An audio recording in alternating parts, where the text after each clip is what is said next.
this banner isn't sitting straight. There. What do you think, Anna? Spooky enough? Oh, it's perfect, Apex. Just enough to give a chill without scaring the patrons away. Speakeasy's gotta have charm, even on Halloween.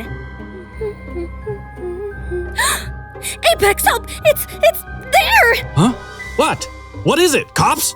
No, worse! It's a spider! A spider? Oh, it's huge!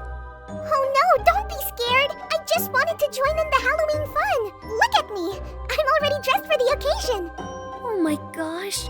Apex, it's adorable! It talks, look at its little legs and those eyes. Why, thank you. I was hoping to help with the decorations. I've got a real knack for hanging webs, you know? Oh, I think we could make some room for you. Maybe you could help with... I hate spiders.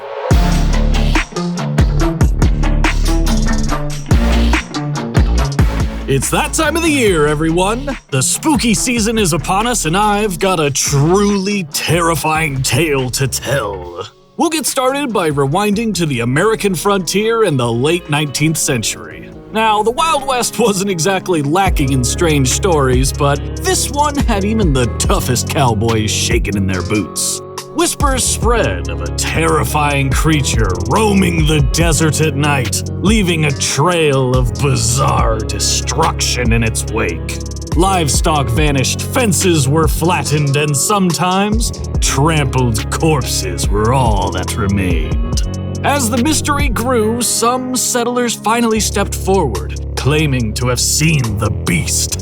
A towering, red-haired creature lurking in the shadows, glowing eerily under the moonlight. They called it the Red Ghost.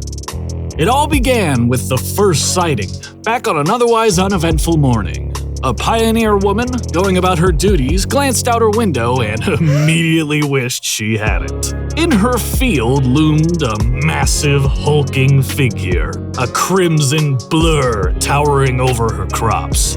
But she saw something even more horrifying. A strange, skeletal figure clung to its back, swaying with every step like a ghostly cowboy from beyond the grave. Immediately disturbed and terrified, she ran to alert the nearby settlers in a panic. Paranoia quickly gripped the town. Was it a demon? A cursed spirit? Some mutant buffalo with an unfortunate passenger? No one could tell.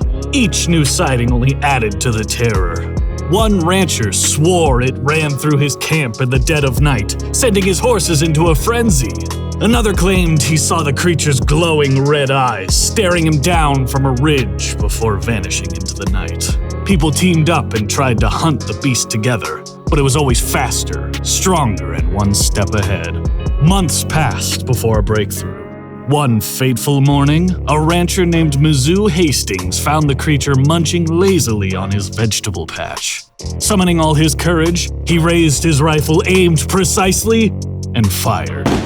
The beast, standing for a moment, collapsed in a cloud of dust. When it settled, Hastings finally laid eyes on the monster that had haunted the region. There, sprawled in his field, was a camel. For some reason. Strapped to the back of the camel were the skeletal remains of a human, bound tightly by leather. Hastings, like any normal person, asked but one question. What the fuck is this doing here? Well, it turns out the truth was as bizarre as the legend. In the 1850s, the United States Army had a stroke of brilliance. The key to conquering the harsh desert conditions of the American Southwest was to use camels.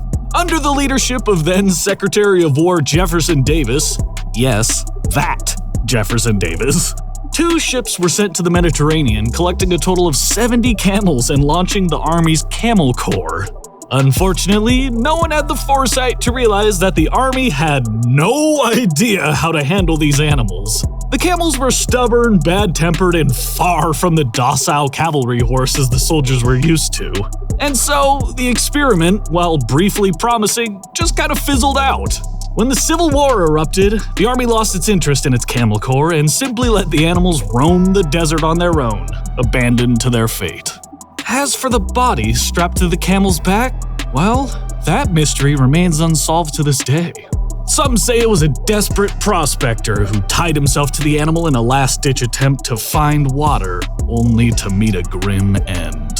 Others claim it was a soldier tasked with taming the beast when something went horribly wrong and the camel bolted off into the wilderness, leaving the man bound and helpless to die a slow, cruel death. Will we ever find out? Probably not. And with that, the legend of the Red Ghost came to an end. Not with a supernatural bang, but with the pitiful thud of a forgotten military experiment gone terribly wrong.